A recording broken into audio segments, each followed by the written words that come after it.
Okay, it is now 2 o'clock, and so I resume the hearing. And I'm going to go then to issue 30.3, and that is depending on your thoughts on the preceding questions, what tier of the settlement hierarchy should Barkway be categorised as, and why? Mr. Smith. Thank you, sir. Yeah, as per our statement, paragraph 15, we've said Barkway should be a category A village if you were minded to take it out. Obviously, the reduced scale of development would be more commensurate with that categorisation. And if I disagreed with the council in relation to BK3, then it would make most sense for it to remain in that tier above category A. That shall not be named. Yes, the villages for growth, or whatever other title we finally settle on, because as I think we said before in our answers to you, that's effectively a numerical threshold. Those are the settlements where 200 or more homes are anticipated over the plan period, and obviously it would be over that threshold with BK3 in.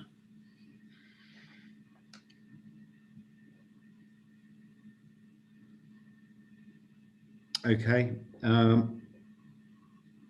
Thank you for that. Quite simple and straightforward. I understand the council's position on that. Is anyone else here to tell me anything different?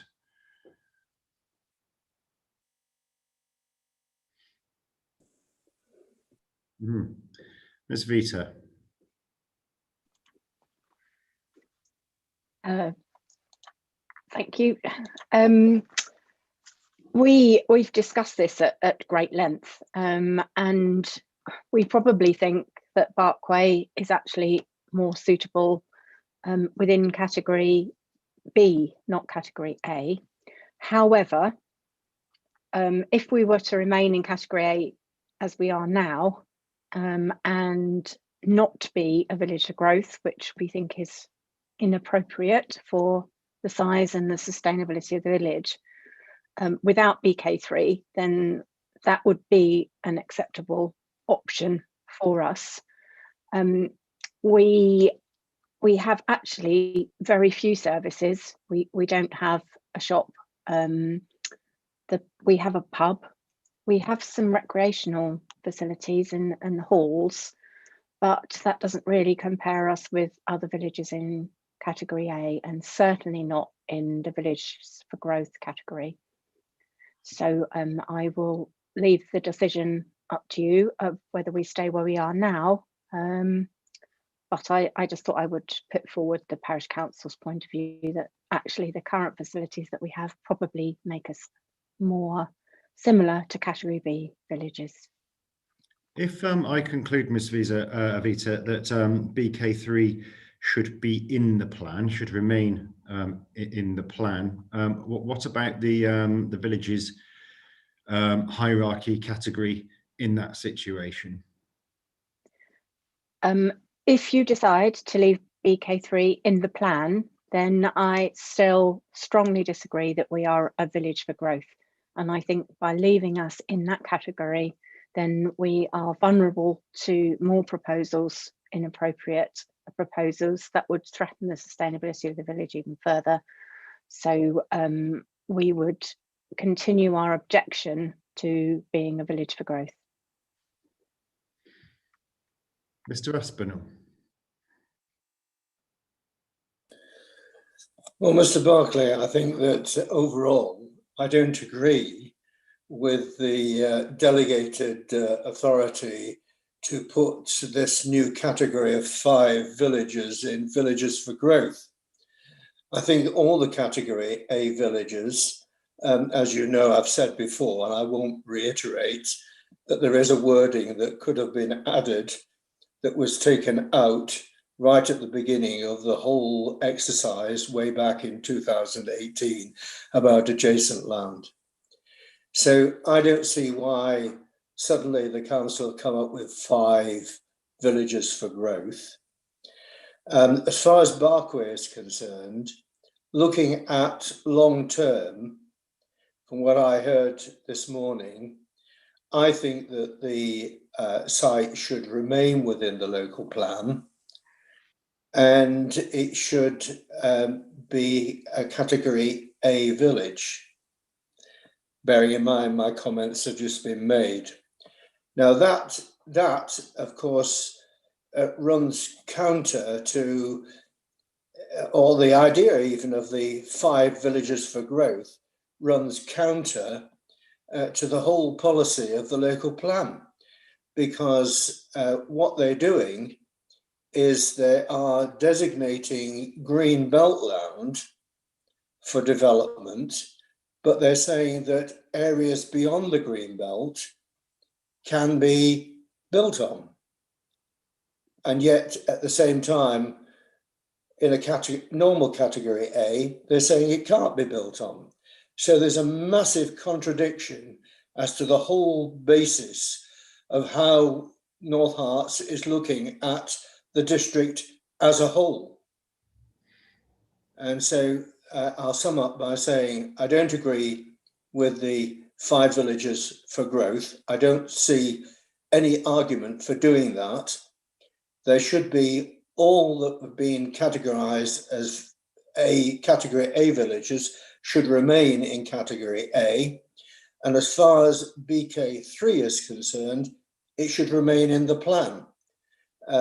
It's strange to me that here we have in 2021 at the 11th, no, it's beyond the 11th hour, suddenly trying to possibly take it out. So that's where I stand on this, and I'm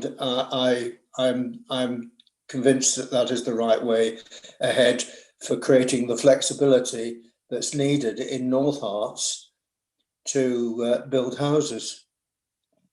Thank you. Thank you, Mr. Aspinall. Ms. Cook. Thank you, sir.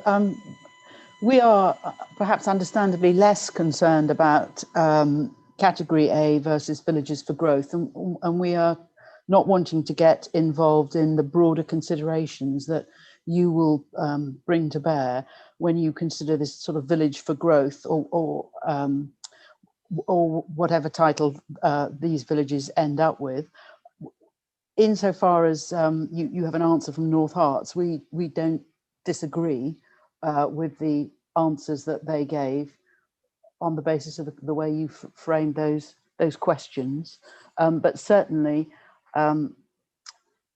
Barkway is not we would suggest a category B village, having heard all that we've heard today about the facilities and services within Barkway. It must be at the very least a category A village, and the growth, as far as we can see, the village for growth is a numerical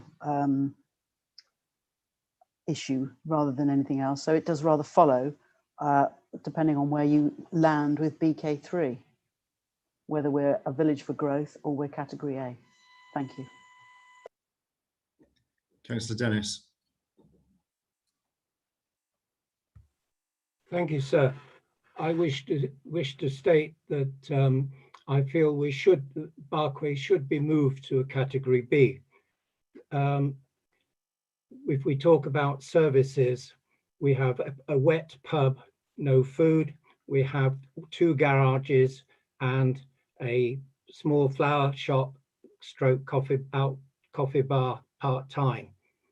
If we just, for the sake of argument's sake, look at Barley, which is in category B, we have a doctor's surgery with a pharmacy, we have a garage, we have 2 pubs that serve food, we also have a shop which has a post office, which you could call almost banking services.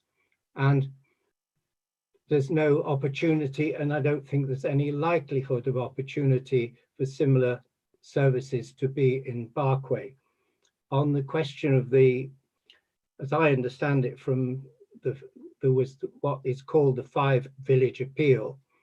The appeal was against a higher percentage proportion of new builds which had been put onto the 5 villages. That is what the appeal was about. That's what it was trying to focus on. That was a higher percentage of new builds in those 5 villages, which was disproportionate to the rest of the district. I'd like to just say, in the past, the developer has floated the principle of a shop for Barkway. Twice now, I have raised this. At the first hearing on the 18th of February, it was raised. I subsequently raised it with the developer at a meeting here in Barkway in 2019. And I think in light, not so much of the, yes, COVID, but in the state of the high street and in shopping retail in general terms, I think a feasibility study on the proposal, I've not seen one, and I think it's essential. We're talking about someone has to build a new shop. Is it for sale or for rent, to be fitted out? And I think at the end of the day, in light of the difficulties that the retail market is going through, a feasibility study onto the practical application of running a brand new facility such as a shop in Barkway is essential, because I have 50 years in the retail trade. Does not make me an expert. I've had successes and I've had failures. And I do understand at the end of the day, a proper financial structured plan onto the financial viability is of the essence. It would be unfair for someone to sink their life savings or to take out enormous loans to set such an operation up without having a viable, properly planned business plan to see an adequate way forward that the business will survive and thrive. Thank you, sir. Thank you, Councillor Dennis. Mr. Fletcher.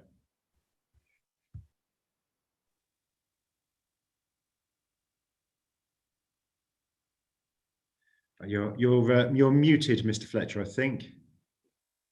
I can't hear you anyway.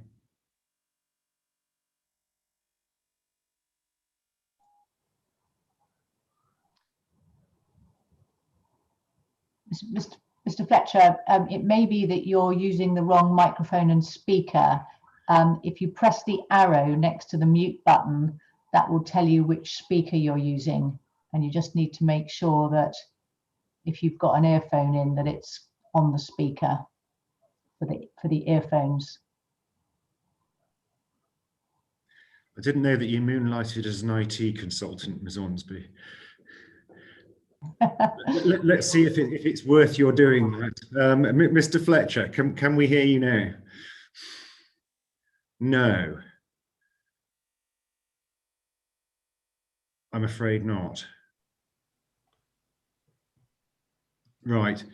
You need to know what the what the speaker microphone is that you're actually using, and it's I mean, on mine it's the echo cancelling speakerphone. It's got the number of the computer, whereas if you've got headphones on, it will be some sort of headphone description. You're on mute. You are now on mute, Mr. Fletcher, but sometimes there's a whole list and it's difficult to work out which one you need to click. Shall I fill in some time while he's sitting with it? Yes, you could sing us a song, Councillor Dennis. How about that? I have a terrible voice, I'm afraid. Otherwise, I'd be delighted. Yes. Please. The only point I would make is that presumably, but it was decided that Barkway would be a Category A and Village for Growth because of BK3. It ticks very, very few of the boxes in terms of facilities, services, etc. It's already been repeated several times. There's, as Councillor Dennis said, there are virtually no services. So I would go along with what Mr. Smith says, which, depending on how you decide, sir, whether BK3 is included or not. Thank you. Thank you.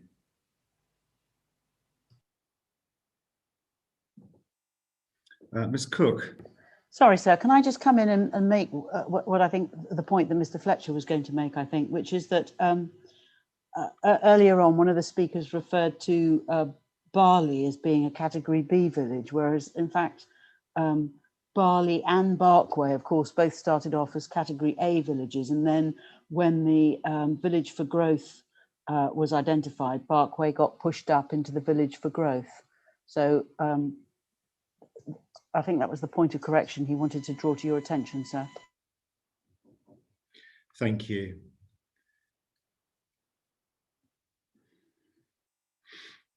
Yeah, so does that cover everything that you wanted to say, Mr. Fletcher?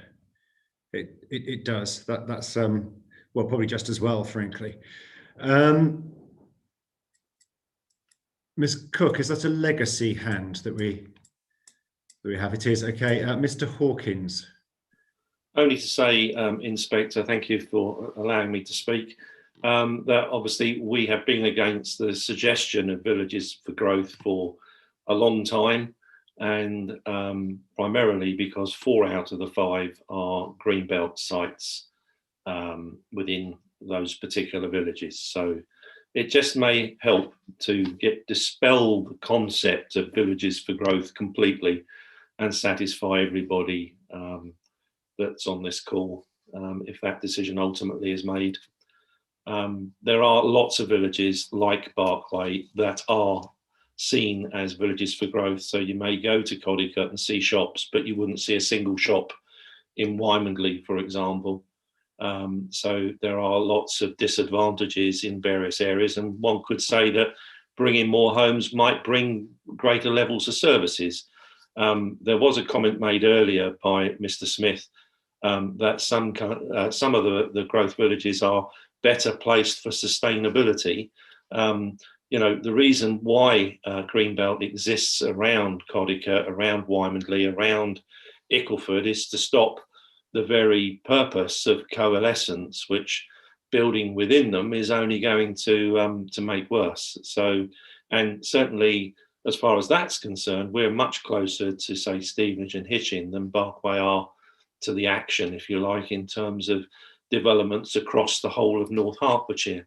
And it starts to make some sense that Royston becomes more of a centre, and that the villages around Royston obviously have either an introduction of Greenbelt, and I don't hear the North Herts District Council suggesting that that's one of the areas that needs to be additionally protected, like they have tried to do in sort of rolling up the Greenbelt around Wymondley and sticking it out towards Lilly. You know, so I'm just really trying to understand where they seem the necessity of trying to protect Barkway, and I really cannot buy any of the reasons that I've seen suggested during the course of this meeting today. So, you know, it's going to be a very difficult one to make a decision on, but I'm sure, as I said earlier, Inspector, you're very capable of doing so. So thank you. Grateful for that. Thank you. Okay, is anyone else wanting to say anything else on this particular issue? That is at 30.3 before I go on to 30.4.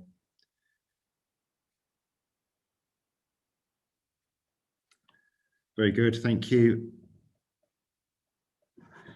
30.4 then, if it were necessary for soundness to delete site BK3 from the plan and no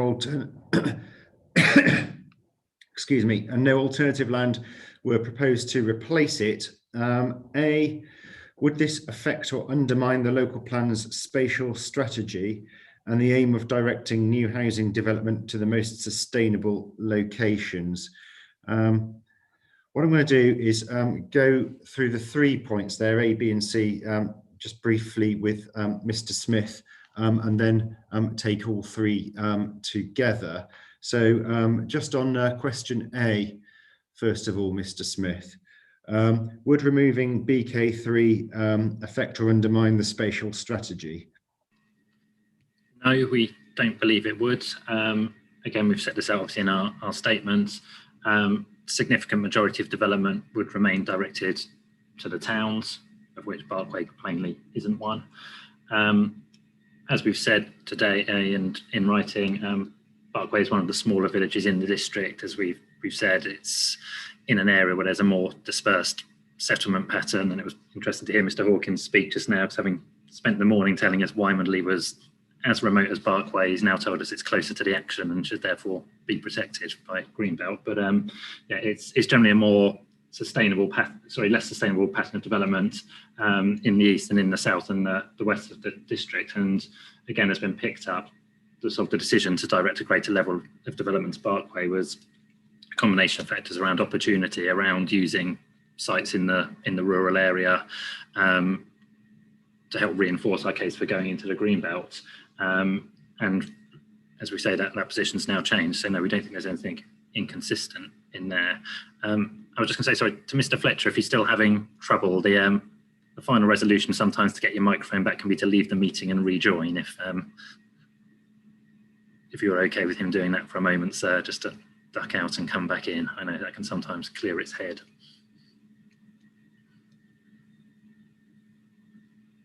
I can see Mr. Fletcher moving his lips. I'm assuming that he's telling us he's going to try leaving the meeting. I can assume what I like about what he's saying, actually, couldn't I, to be honest. I'll assume that. Okay.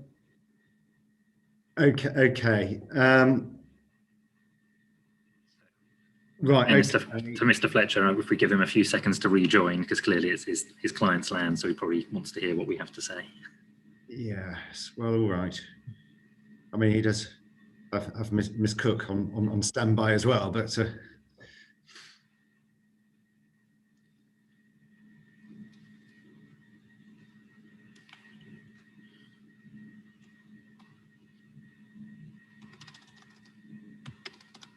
yeah, I mean, we are, of course, in danger of never seeing him again.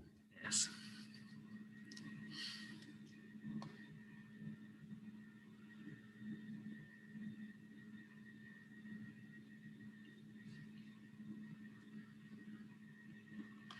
Right, so I'm not going to give him too much longer, particularly as we have Miss Cook here.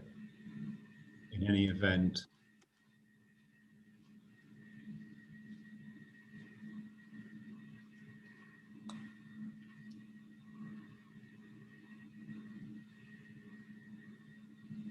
Yeah, no, sadly, that's the end of my patience. Right, Mr. Smith. Yeah, you were speaking to question A, I think. Had you completed? Pretty much, but just to sort of draw you, I guess, to paragraph 20 in our statement, where we've just set out that we think the level of development proposed in Barkway with the removal of BK3 would be entirely appropriate conclusion to reach as a matter of planning judgment. And in our view, that would be an appropriate balance between sort of housing need, housing supply, supporting the federated arrangements that we've discussed at length this morning, the need for travel, the credentials of Barkway as a whole, in both in itself and in comparison to other locations.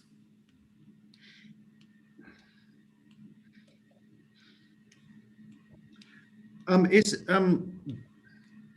part of the spatial idea, if I can put it that way, behind BK3 about deliberately ensuring that some quantum of housing reaches that northeastern part of the district? Yeah, that was part of the rationale that we put to you in at the original hearings. You're right that, as I say, there's a sort of string of, I guess, more scattered, dispersed villages in that part of the district, and arguably, if you planned on a strictly pro rata basis, you might identify half a dozen sites of, say, 30 or 40 each in each of those locations. But you're right, we said it was about actually looking at the opportunity afforded by BK3, where there was a single site put forward, and kind of consolidating some of that need. So what I'm wondering is whether or not, if BK3 does need to be removed, as the question asks, whether an alternative, whether any alternative is necessary in order to maintain that element of the spatial strategy. I'd say probably not, in the sense that, as we've said this morning, there's obviously still is development directed to and anticipated to occur in Barkway Barley. So I think I quoted this morning 80 to 90 homes approximately in those areas. And there are allocations in the other villages I've mentioned, in Reed, which is the next village along from Barkway, and then in Thurfield along from there. So they are still receiving development, and without wanting to open an entire can of worms, obviously we are now dealing with a slightly lower OAN than we were at the time of the original hearings. Yeah, I'm not going to open that can at all. Okay. Question B then. Well, we've covered that, haven't we, already, I think. Would it be necessary for soundness to reject Amendment 10 such that Barkway would remain a Category A village? You've already answered that. And in your view, without BK3, Barkway should remain a Category A village? That's correct. Yeah, we've said in our answer, obviously, you'd only need to reject MM10 insofar as it relates to Barkway. Obviously, that modification picked up a number of other villages as well. I was only talking about it, yeah, clearly in relation to just Barkway, yeah. Yeah.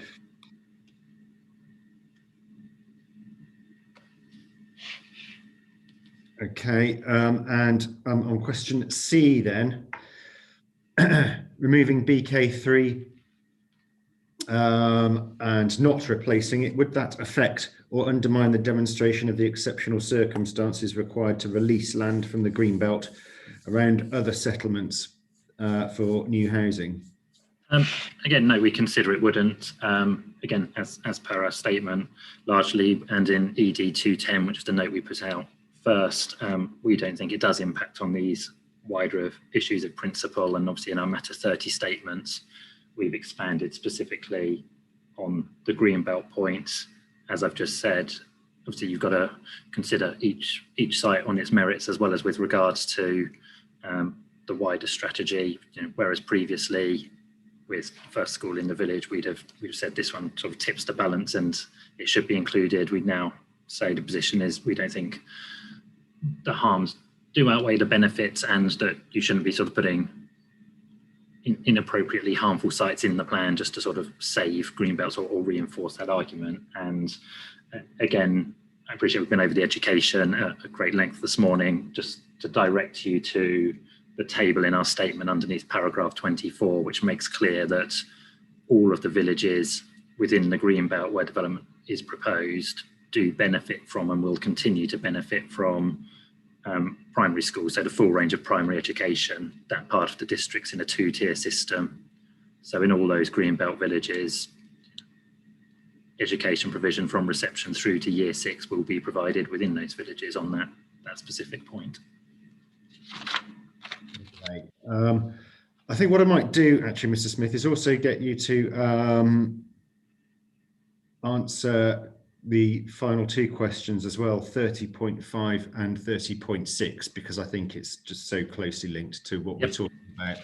But just before we do that, perhaps we should extend to Mr. Fletcher the opportunity of a very quick sound check. Is that working? It is, Mr. Fletcher. Oh, I think that is a big relief. The old Mr. Smith's advice of just logging out and logging back in worked. That was literally all I did. Excellent. Excellent. Yes, the equivalent of kicking the jukebox. Turn it off and turn it on again. Standard IT yeah. advice. Yeah, absolutely. Yeah, thank you. Okay then, Mr. Smith. So 30.5 and 6 then, and the supply of land for housing, the overall supply of land for housing. Yeah, again, as we've set out in our statement, obviously it's regrettable, I guess, in the sense that we have a relatively tight land supply situation, that this obviously would result in the loss of around 140 homes. And so the figures that we presented to you in November, December would reduce effectively by about 0.1 years in each year we've done. I think the distinction I would draw, just picking up on a point that was made earlier, may come back. I know we had these discussions around the buffer prior to Christmas. Obviously, that was looking at a kind of different scale of intervention, wasn't it? That was talking about potentially removing 600 to 900 homes from the supply. So yes, although it will have an adverse impact, we reconsider, it can be accommodated without sort of undue detrimental impact on our overall 5-year supply position.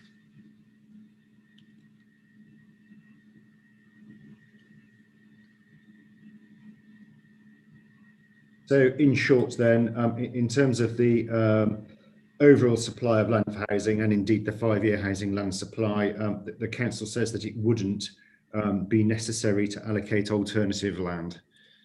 Correct. Thank you. Okay.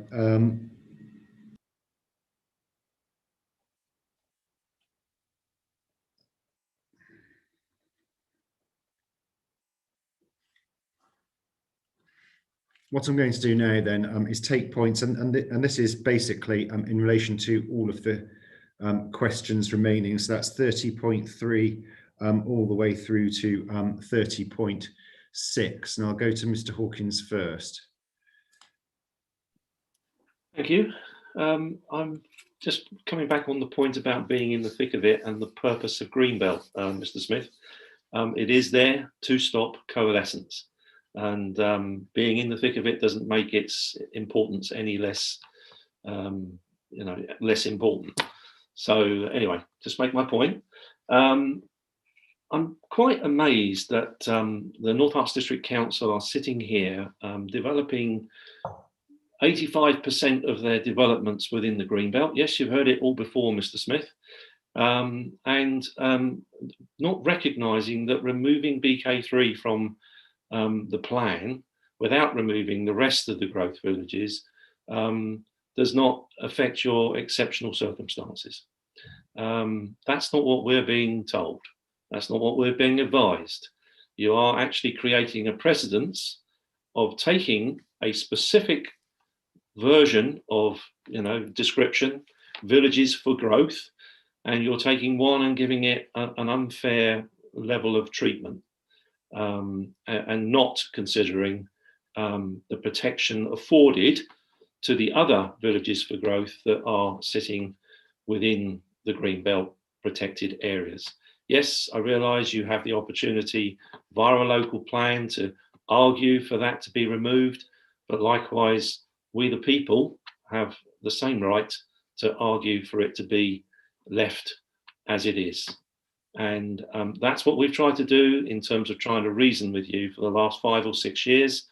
We realise it's fallen on stony ground because you're intent on building in the growth villages, but quite honestly, we don't think that that's correct. And we do see BK3 coming up as an issue right now as potentially an answer to a maiden's prayer when it comes to statutory review of your plan. And I've tried all the way along for the last 6 years to encourage you to get a plan in North Herts that provides homes for people, but in the areas that are necessarily recognised. You've been asked the direct question about whether it affects your spatial plan. Actually, BK3 probably enhances your spatial plan by the fact that it's there and it can be used to extend the growth in that particular part of North Herts in the future. So you probably answered the question that you were asked, but in reality, BK3 does enhance your spatial plans for the territory, the area. Thank you very much. Thank you. Councillor Morris. Thank you, sir. As I said before, an emerging plan is an emerging local plan. It's not finalised until it's finalised. That's why we are all here.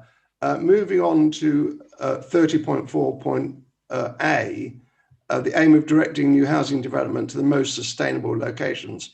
It's already been covered many times, the lack of sustainability of Barkway in general and BK3 in particular. But in particular, the lack of employment in the village, there's virtually none. The major employer is Newsall Stud, and I'm sure Newsall Stud can speak for themselves about the potential damage that it may cause to the stud, which of course is now exacerbated with our pandemic and the difficult situation that racing in general is now placed in. And of course, Newsall's Parkstud relies on the racing industry. As I said before, also, I'm afraid, mitigation seeks to minimize damage. It doesn't eliminate damage. So what that implies is we hope we won't cause harm to too many horses. We'll mitigate the problem. Again, I'm sure Newsource can speak on their own behalf. Thank you, sir. Mr. Aspinall.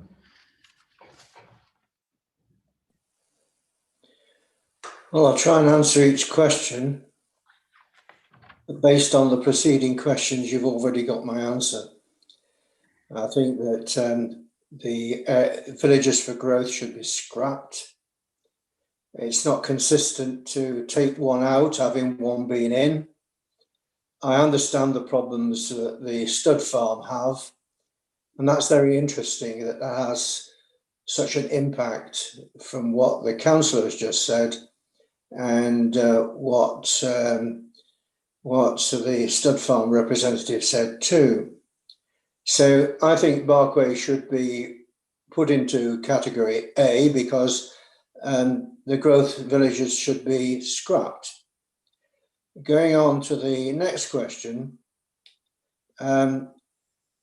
whether the question of deleting BK3 from the local plan and no alternative land were proposed to replace it, I think it would, because the whole basis of doing a spatial strategy is to spread out the development of housing throughout the whole of North Herts, not just in one particular area.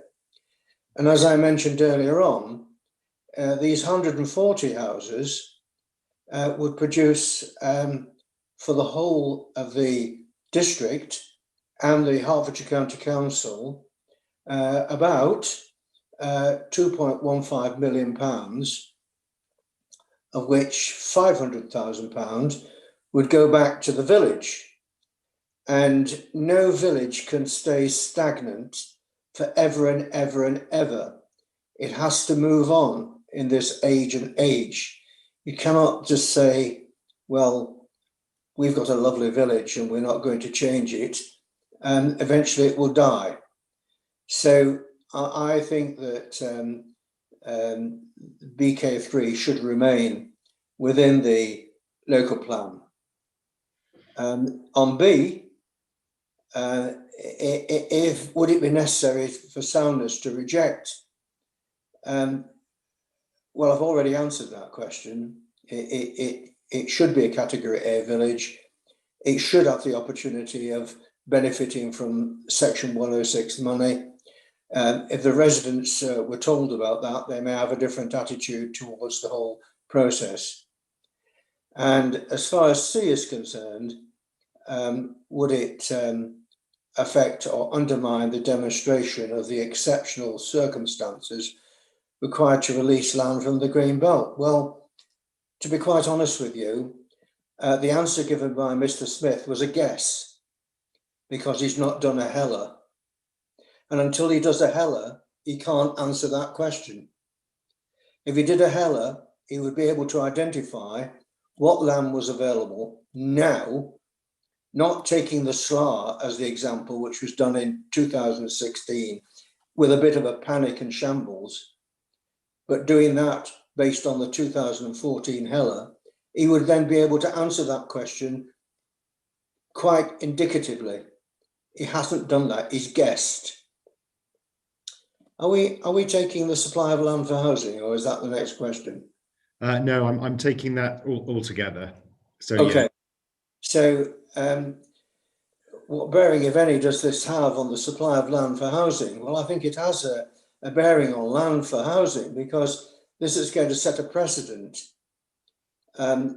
specifically, not for the green belt, but the green belt is being attacked, but for the land beyond the green belt, where the land beyond the green belt is not protected, and there could be a development there.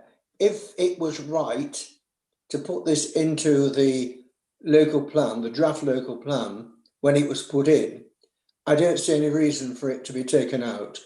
It is land beyond the green belt. And as I say, I'm sorry to harp on about this, but if he did a Heller, he perhaps would identify a lot more land that was available, that was land beyond the green belt, which we've never even discussed. And you, sir, are in a negative position of not understanding what land might, I'm not saying it would be, might be available. And 36, if it were necessary to delete site BK from the local plan, would you find alternative, allocate alternative? Well, again, you can't give an answer to that because there's no analysis done as to how and where new development, don't smile, Mrs. Hornsby, I've got you on this. And I'm going to have a go also about the delegated authority, I'll tell you now. Thank you, Mr. Barclay. I must admit I am very frustrated by the council's reactions to a lot of their policy statements over the last 3 years. Thank you. Mr. Fletcher. Thank you. So on the first question, or to pick up on my first point, would this undermine the local plan spatial strategy and directing new housing growth to the most sustainable locations? I think it's important to look back to the proposals map for the district in this regard, which we've set out as figure 1 within our matter statement under paragraph 4.6. Looking at the overall spatial distribution of growth, it's absolutely clear that the vast majority of growth is all focused to the central part of the district around Hitchin, Letchworth and Baldock, but also with substantial allocations to the far west of the district around Luton and to the south around Stevenage. What's also absolutely clear that for the rural areas beyond the green belt, other than this allocation, the only significant allocations are in and within around the town of Royston. If we can just point out the council's own statement, which is within ED 191B, paragraph 29, they set out that constraining allocations too closely would result in a failure to meet 5-year housing land supply. And at paragraph 43, recommend that all proposed allocations in the plan are retained. By removing this allocation from the plan, we're left in a situation where there's extremely low levels of growth within the rural areas beyond the green belt, other than if you're within the town of Royston. I think it is fair to say that in terms of choices people want to make, they tend to want to live either in a town or within a village. And I think that it is important that substantial or suitable level of growth is proposed within the rural areas beyond the green belt.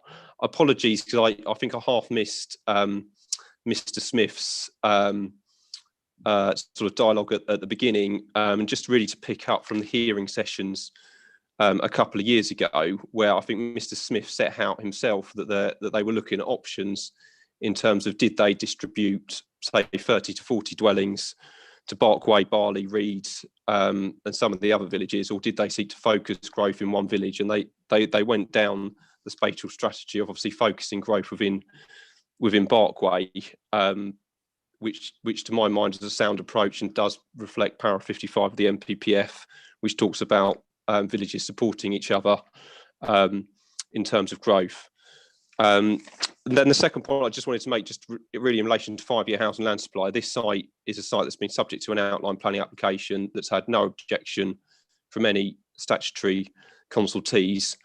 In all of the 5-year housing land supply projections, other than the very latest one issued by North Herts, this site has been included to meet North Hertfordshire's 5-year housing land supply. It was included within the action plan that they prepared last year following the failure of the housing delivery test. And I think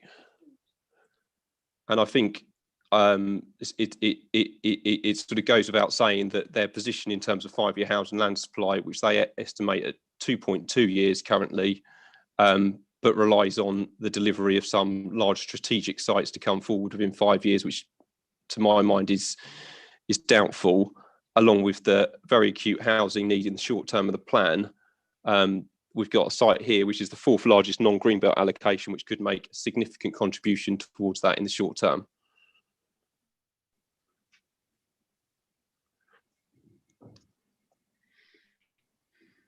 Thank you.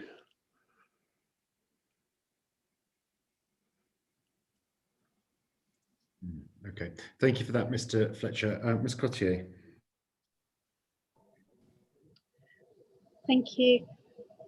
I was going back and looking at the original Category A villages in HOU1 document that Ms. Cook referred to earlier, and one of the things I noticed was that the list of villages in the second, you've got the first part which lists the main strategic development, and then you've got the list of Category A villages, and here I see amongst them Cockenhoe is in there, along with Little Wymondley and many others, and yet there's no mention of Mangrove Green or Tea Green, which are additionally separate villages.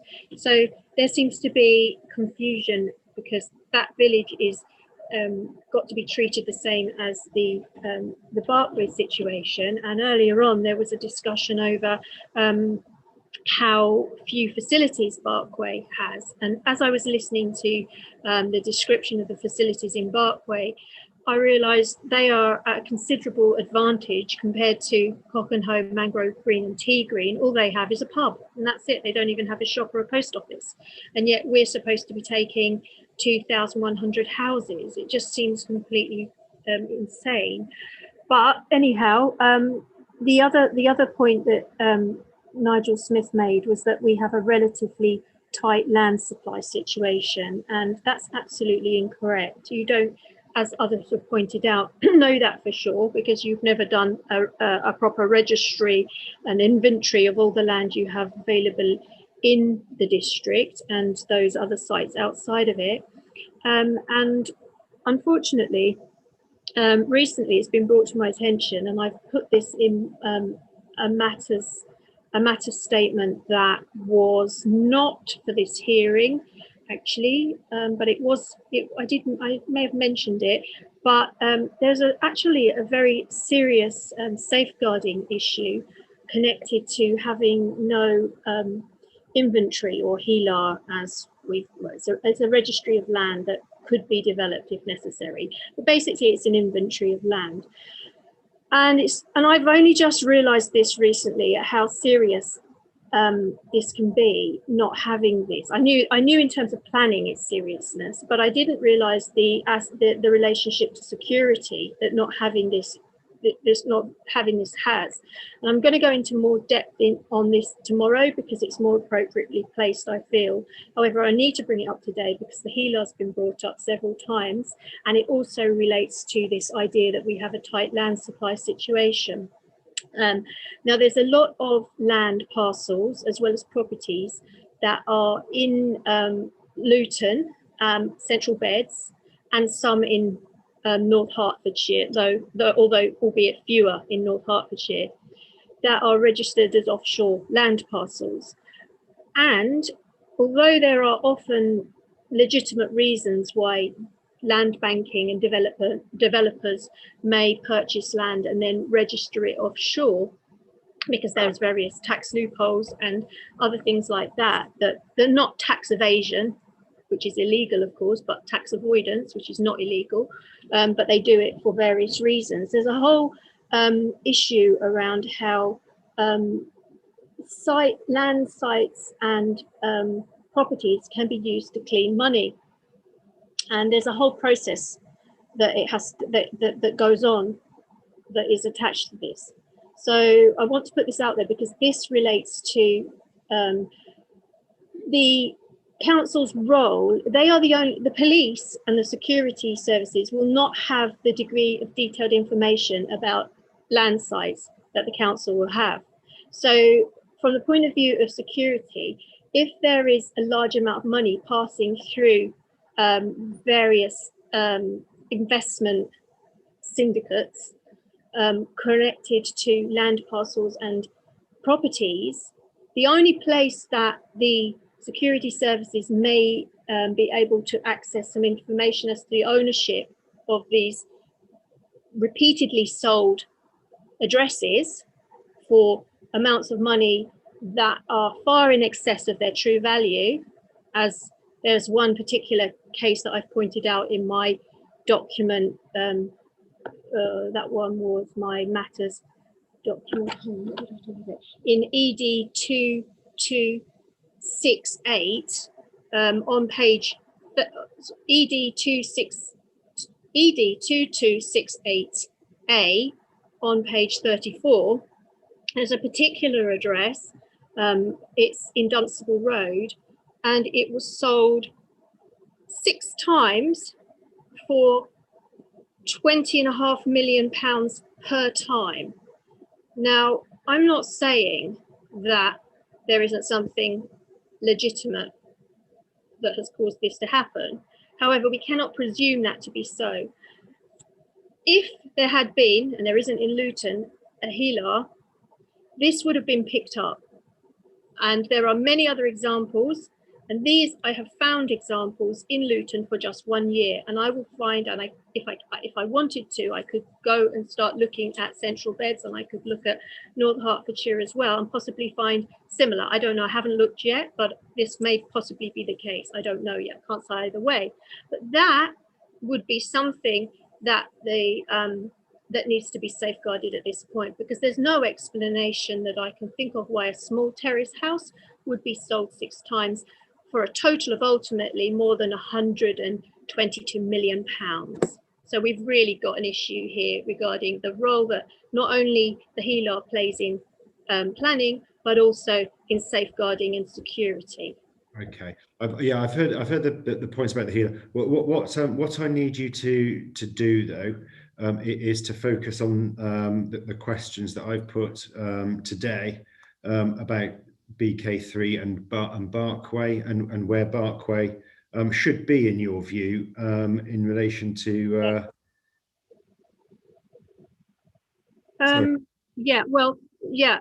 focus on Barkway and everything, yes, of course, but that I wanted to bring that up because unfortunately I don't know whether Wilfred Aspinall is going to be available tomorrow, so it was relating to HELAR, which is something that he has spoken about a lot, and I wanted to make sure that everybody heard this in this sitting as well as tomorrow's, because it comes into the Luton thing as well. So I didn't want to lose the opportunity to speak, because I think after tomorrow we're not probably going to have an opportunity to speak again. So I think that will be the last time. So I felt this is very important point because of the security aspect of it, because the amount of money that would pass through is a large amount, and this is not the only time, and it's yet again a problem that we're now discussing Barkway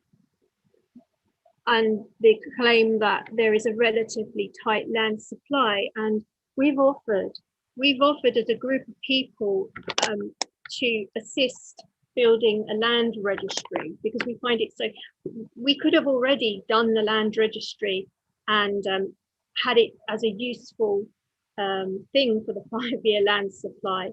I think I don't know any other people who are involved in this consultation that are not up for doing this other than the council themselves, and everybody is very eager to do this because it could save us time and pay dividends in the long run if we were to do that.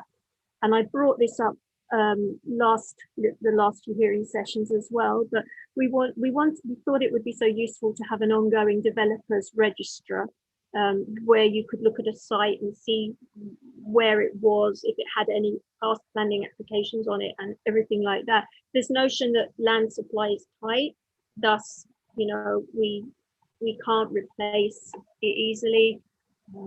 It's not true. It's not the case. It's not based on any evidence.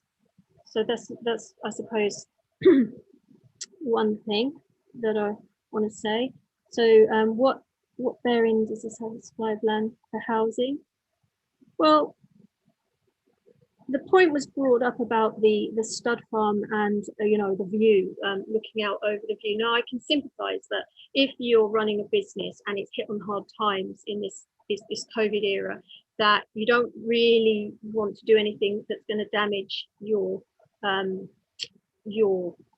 business any further. And I can appreciate that if this is an international stud farm and people are coming from all over the world to look at horses, they're probably, if they are rich clients, they're probably flying in on private jets from the UAE because they're really into horses and looking at the studs, and they're purchasing them, paying a huge amount of money. And now in the current climate, this is all going to be very very impacted. But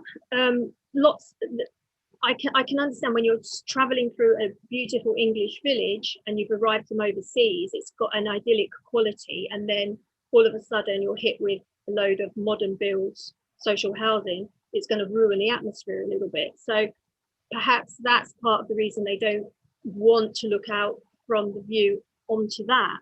And ordinarily, maybe I would say, well, okay, let's put them somewhere else then.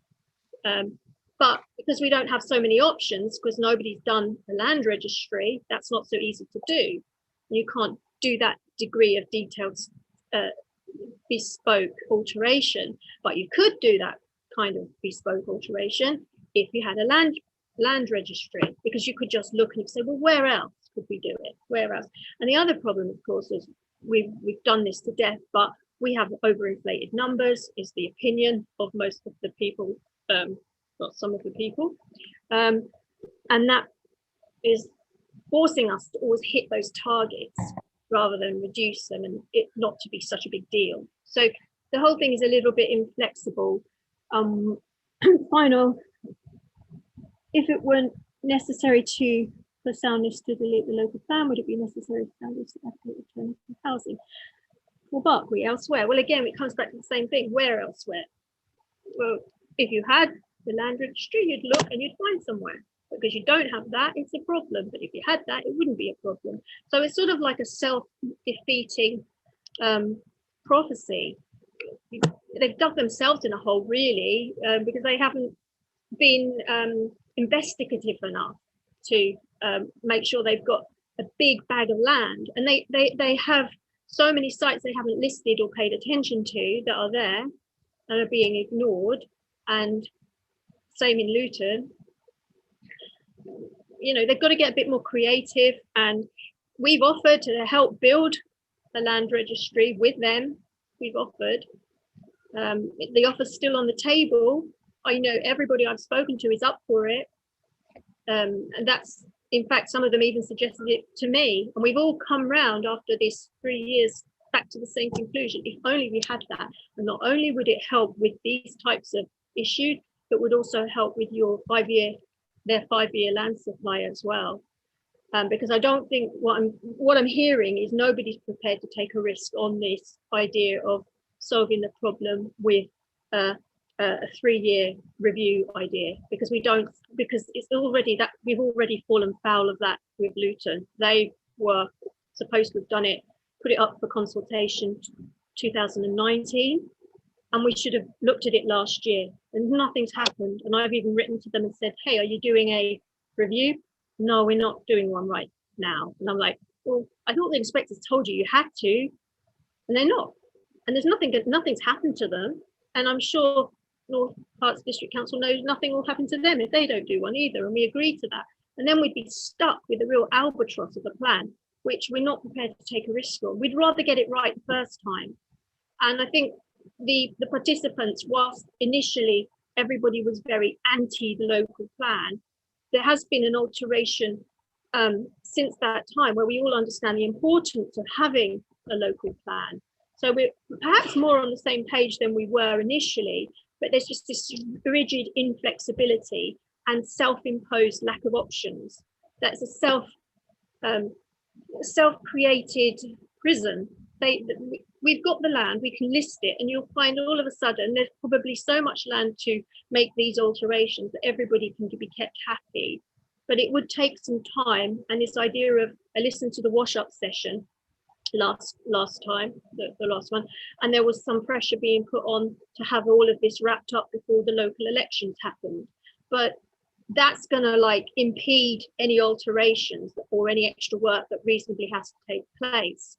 And just to say, well, let's just shelf it for now, we'll sort it out down the line in due course, 3 years. No way. That's if they didn't listen to us all this last 3 years, they're certainly not going to listen to us in the next 3 years. We'd rather just get it right now. We've done the groundwork. You know, it makes sense to just you know, hammer something out and work with what we've got and improve it and remove the most contentious sites, because they're the ones that are going to create problems. But you've still got enough non-contentious sites to make a very good contribution to the housing numbers, and then be a bit more realistic, and then everybody can walk away from this feeling that they've, you know, got something. Otherwise it's going to just drag on. I personally don't want a judicial review, but you know, it may come to that, but I don't want it. Nobody really wants to go down that route. We'd rather sort it out prior, but they're going to have to work with us a bit more. Okay, thank you, Ms. Cottier. Ms. Hamilton. I'm going to quickly read this. It will take me 2 minutes. If I do touch on things that I've touched on before, I apologise. It is all linked in. It's like a little knitted ball of wool. Just 2 things from what Carolyn said. There has been, we have worked hard on this. We have sort of suggested other little places. There is places you drive around North Herts and you think, oh my God, why haven't you even considered putting a development over there? You know, you've got a great big A road, there's like loads of land, there's no woodland, there's no biodiversity, there's no this, there's no that. No, we're not interested in that bit. You know, there has been suggestions made by lots of people in regards to the original plan. I know there has.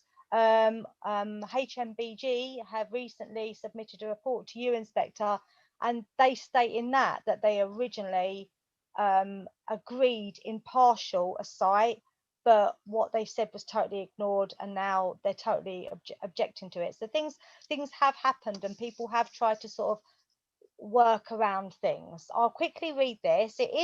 This is in relation to 30.4C, sir.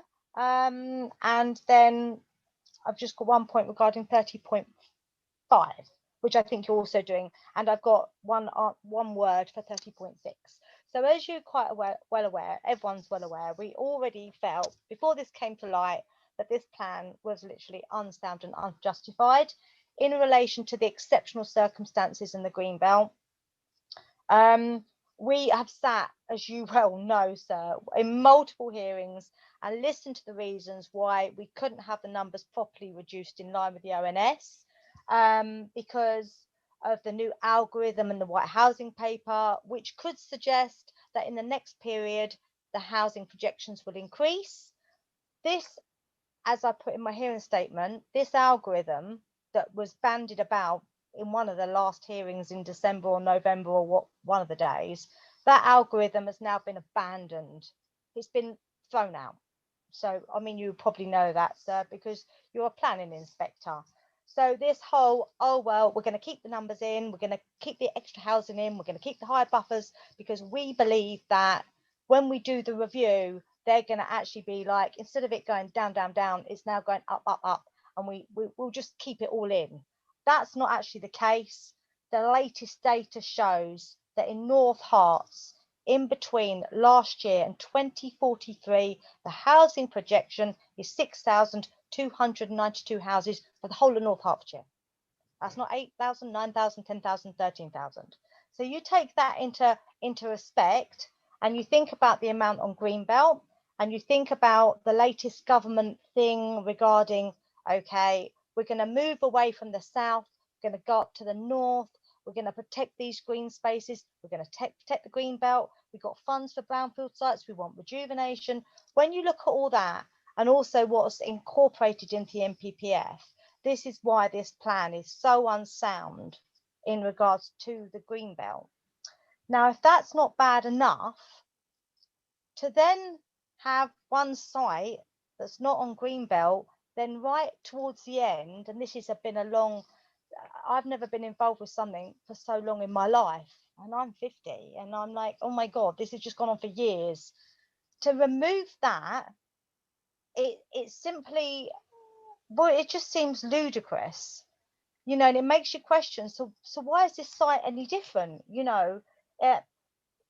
It makes it go against the NPPF regarding the exceptional circumstances, and even more so, it exacerbates that situation. So in regards to 30.4C, it's exacerbating it.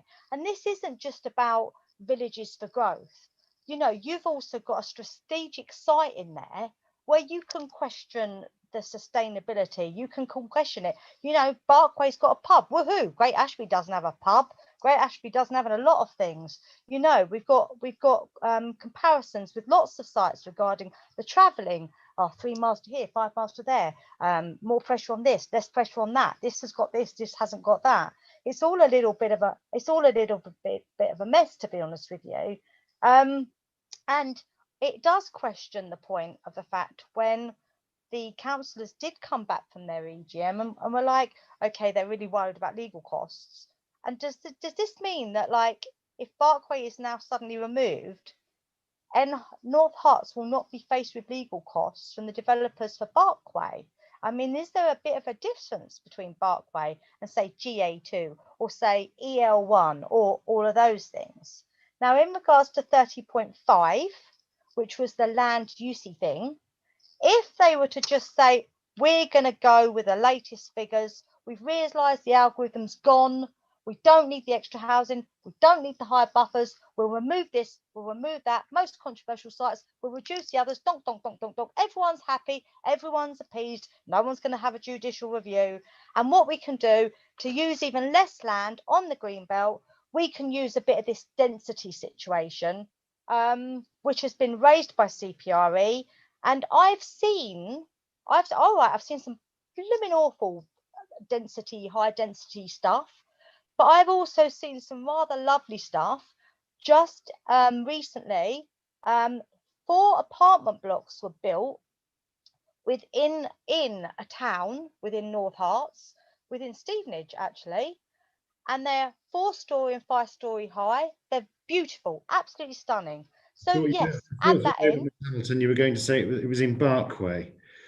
Oh, sorry, sir. 30.6, yes, is the answer. One word, yes, to 30.6. So 30.5, oh yes, density. Can't use density in Barkway. No, I do apologise for that. But 30.6, yes. That's it. Thank you. Thank you. Mr. Morgan.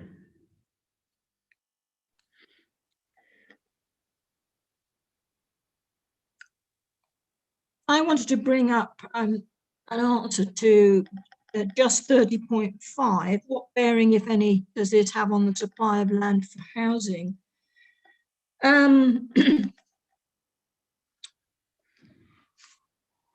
We have talked about this before, and Nikki has on this with the council's figures on housing need. I just wanted to mention again of paragraph 158 of the NPPF 2012, which says that the local plan must be based on adequate, up-to-date and relevant evidence about the economic, social and environmental characteristics, prospects of the area. We talked before, and Nigel Smith has mentioned modelling. We have talked about projections, but OAN projections, but what we've got, which was published 14th of January 2021, is the ESCO evidence, and ESCO means the Economic Statistics Centre of Excellence. And that's giving a change in the UK population actually from July to September 2020 compared to 2019, and that study is showing a drop of 1.35 million in the UK population. So we can actually see, not a projection, but the actual truth of what's happened post-COVID. And pro rata indicates a drop in North Herts of 1,130 houses over the 12 months. And that's entirely contrary to what NHDC say. And looking at, again, it goes back to the household, but the 5 variants, which conflict with the 2021 ESCO data. And the other newer data also that I have comes from PricewaterhouseCoopers, who are worldwide renowned accountancy firm. They also say that, and I was surprised at it, they talk about the unprecedented nature and size of the economic shock, which is COVID, could negatively impact family planning. And they're saying that the UK could see a baby bust in 2021. So they're talking about decreases in the, they call it the lowest number of births in the UK since records began. First decline in London's population this century. And they talk about a dramatic decline in birth rates in 2021. Now, NHGC choose to take no notice of all this, but that is the current thinking. It's not projections. It's not going back to 2018. And various people are saying that you can't go by the 2018 projections. You should wait until you get ONS projections for 2020, and the plan should be delayed because you cannot go by the 2018 projections because of COVID and the up-to-date evidence that we have. And I would also support what has been said about the HALAR.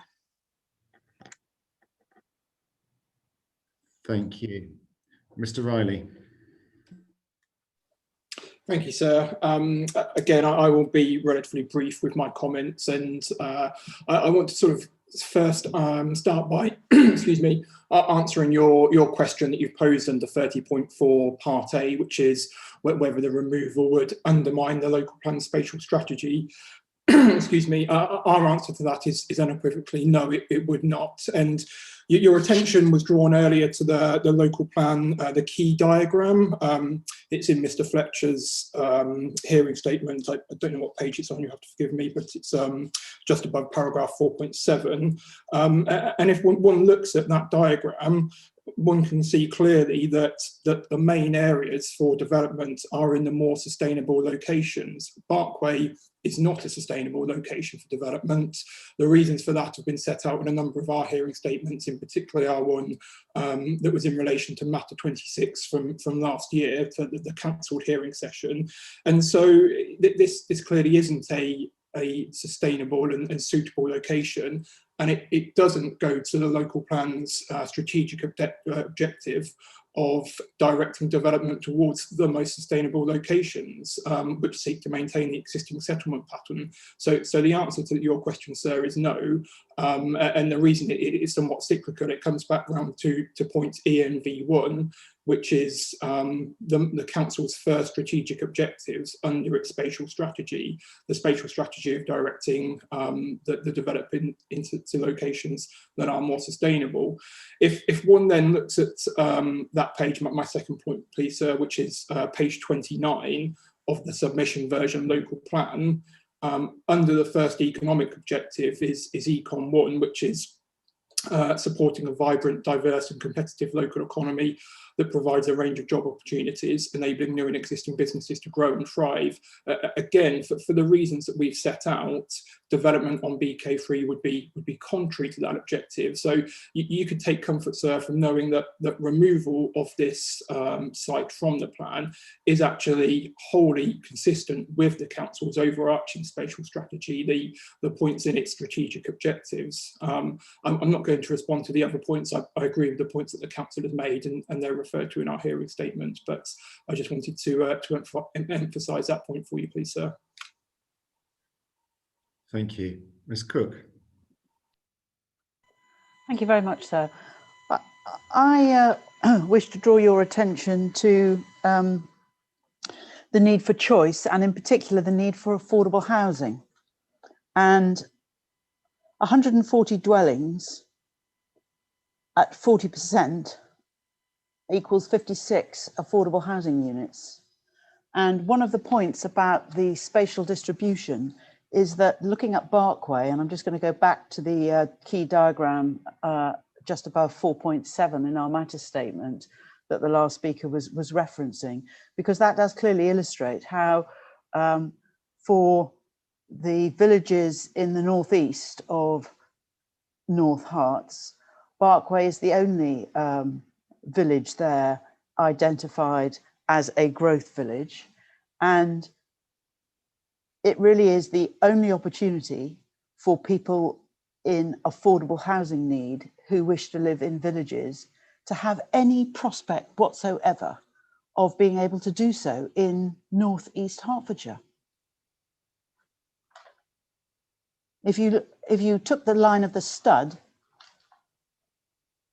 they would condemn everyone to live in towns, even though there are people with legitimate connections and affordable housing needs who want to live in these villages. And it's part of the spatial strategy of the council that there should be some growth in villages. It's not as if what's driving the suggested modification in Barkway is a result of the alteration of the evidence base. It's described as being this very unique set of circumstances, but it really would undermine the choice and the ability of all of those living in the villages to have the opportunity for access to affordable housing. And it's important also because one of the distinctions about having affordable housing in a place like Barkway is because the affordable housing that is provided there, which is in shared ownership, is protected in perpetuity, because you cannot staircase yourself out of affordable housing in a place like Barkway. See, please,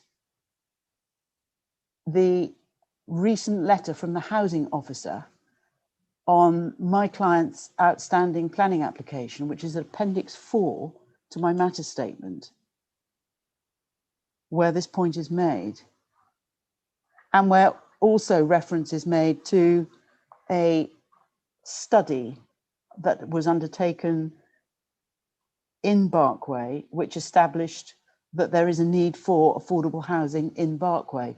Now, I readily accept that the 56 affordable housing units that we would be able to deliver would more than meet the Barkway needs.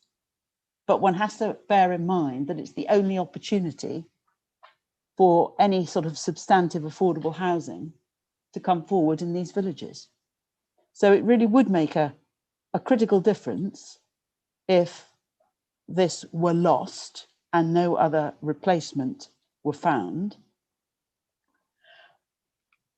And I find it noteworthy that Mr. Smith today accepts that there would be an adverse impact in relation to housing land supply. He used rather different words when he was inviting Mr. Fullstone to make a decision on this matter. He said the effect would be minimal. Look at paragraph 19 of the report that he put in front of Mr. Fullstone, which I think, sir, you are now calling ED 230C.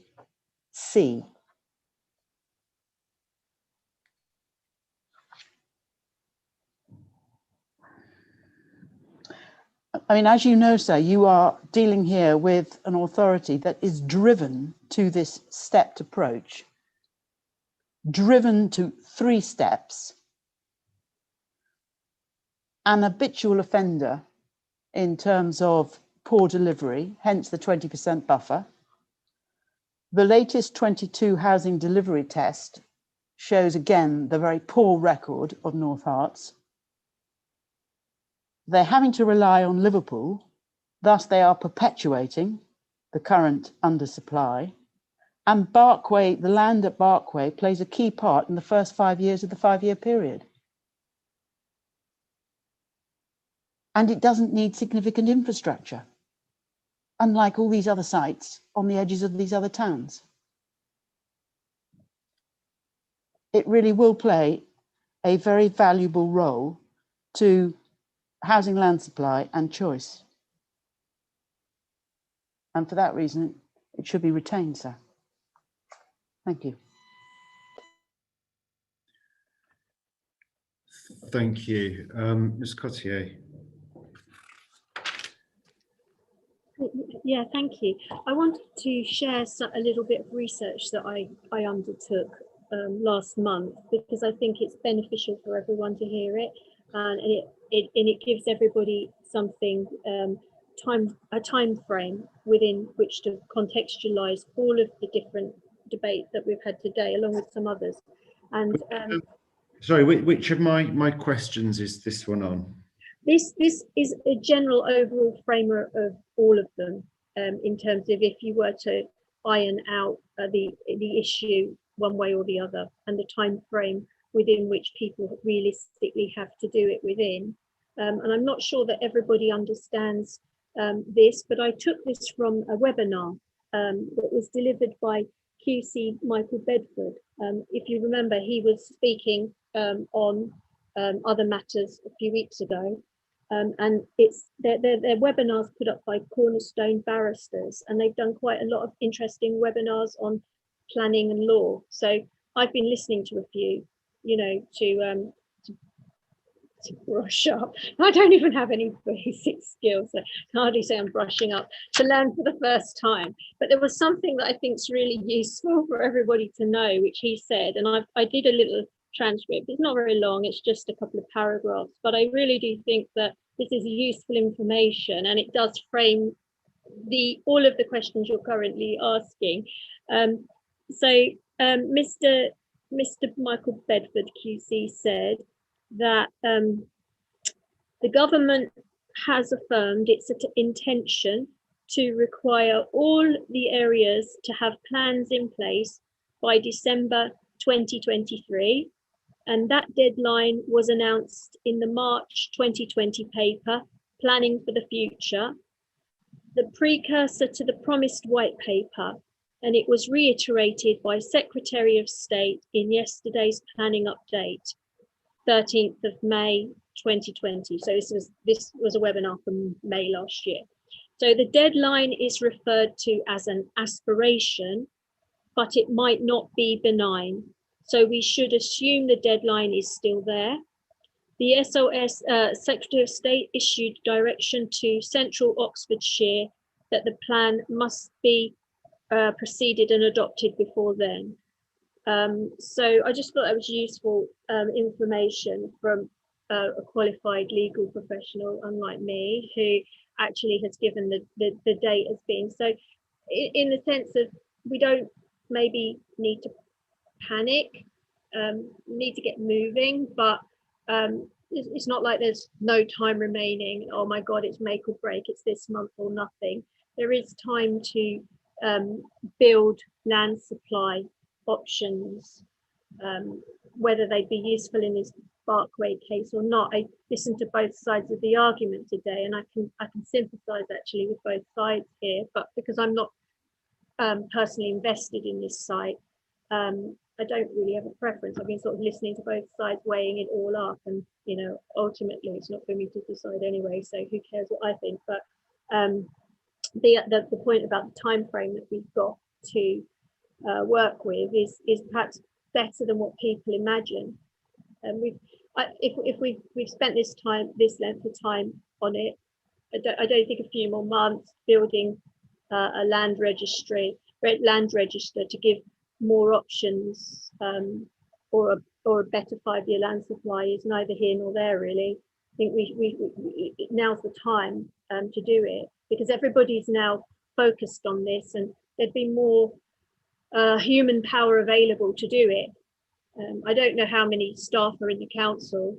At the moment, I'm only aware of Nigel Smith, and in terms of planning, Nigel Smith, I think Simon Ellis, and what was his name, Richard Tiffin and Louise Symes. It seems that really only have dealings with those 4, and I haven't seen any of the councillors attend, so I'm presuming they may assist, but that's not to be relied on. But here, at least for this gang, we've got myself, we've got Cheryl, we've got Reg, we've got Nikki, we've got Mr. Aspinall, Adrian Hawkins, and we've got people over at Codicott. Everybody all shares the same opinion, and Nikki, of course, we all know each other. We could all pool our resources and assist with this, building a really great land registry to really mean that land supply is abundant into the next phase.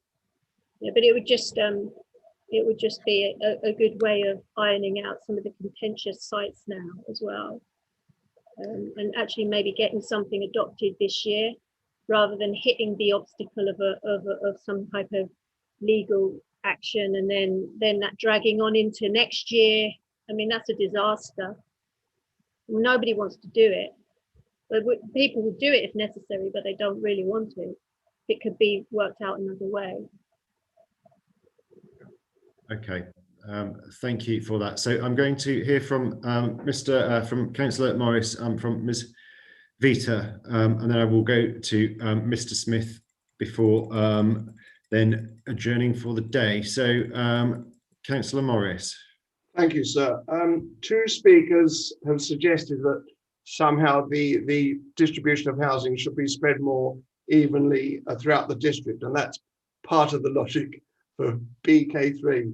I'd suggest North Hertfordshire is not Dubai, where you can perhaps spread everything out nice and evenly and put a lake here or a river there or whatever to suit. Houses, as we all know, depend on good local employment, ideally a railway station, shopping, and everything else that goes with it, which obviously Barkway really doesn't have. The other point that was made by Ms. Cook was affordable housing in Barkway, and in general I support that. Affordable housing is desirable wherever it's needed, but again, I just wonder where these people are going to work and shop in Barkway, because we know there isn't. Well, there's a flower shop in Barkway, doesn't provide a lot of employment. And of course, there's virtually no employment, as I said earlier. Thank you, sir. That's it. Thank you. Ms. Vita. Yes, that dovetails very neatly. Thank you, Gerald.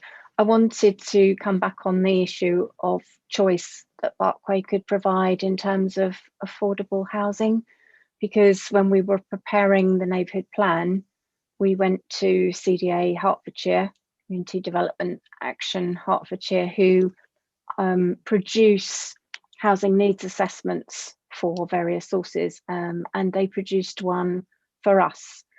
Their conclusion was, of the total affordable or sheltered houses that they identified would be needed across the whole of the plan period, they found that the maximum number was 18.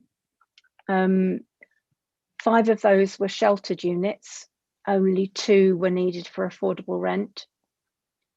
And of the normal affordable housing, only 3 were needed for affordable rent.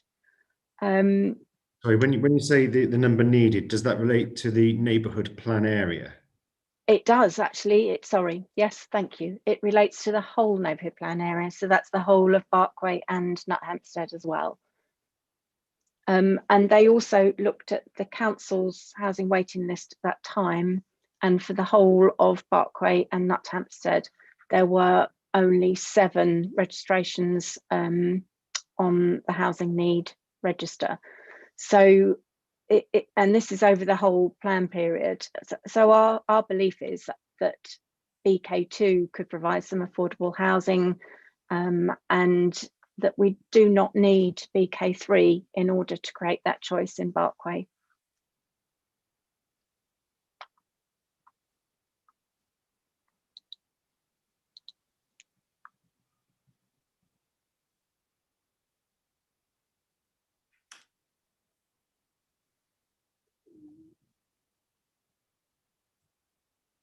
Okay, thank you very much. So then, as I said, I will come back to Mr. Smith for any final comments from the council, and then I will adjourn for the day. Mr. Smith. Thank you, sir. And thanks to Ms. Vita, because she's sort of made half the point I was just going to make quickly in response on affordable housing.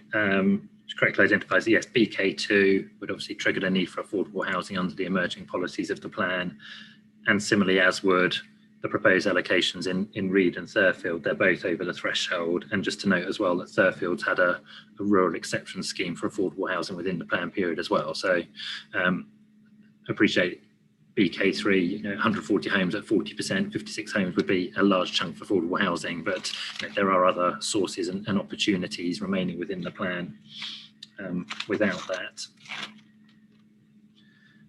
I wasn't going to sort of hugely linger on the other points in the sense, obviously, we've done housing need, housing supply and Greenbelt at great length in other sessions, and this possibly isn't really the place to go over those again.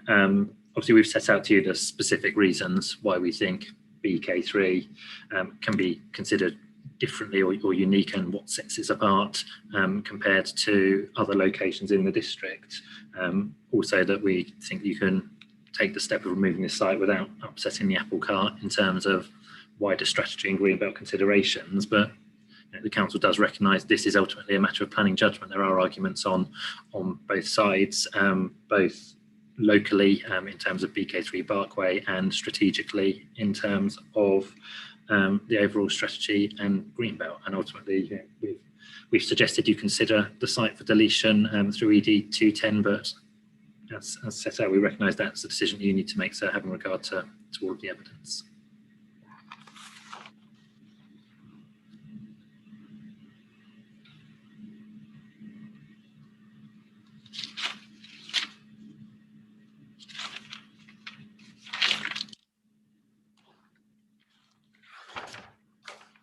Okay, I don't have any further questions. So I'm now going to move to adjourn for the day. So just to remind people, you do need to leave the meeting this time. Otherwise, you'll be forever trapped in this meeting, I suspect. So I now make it 3:33. I adjourn the hearing to resume tomorrow morning at 9 o'clock. Thank you.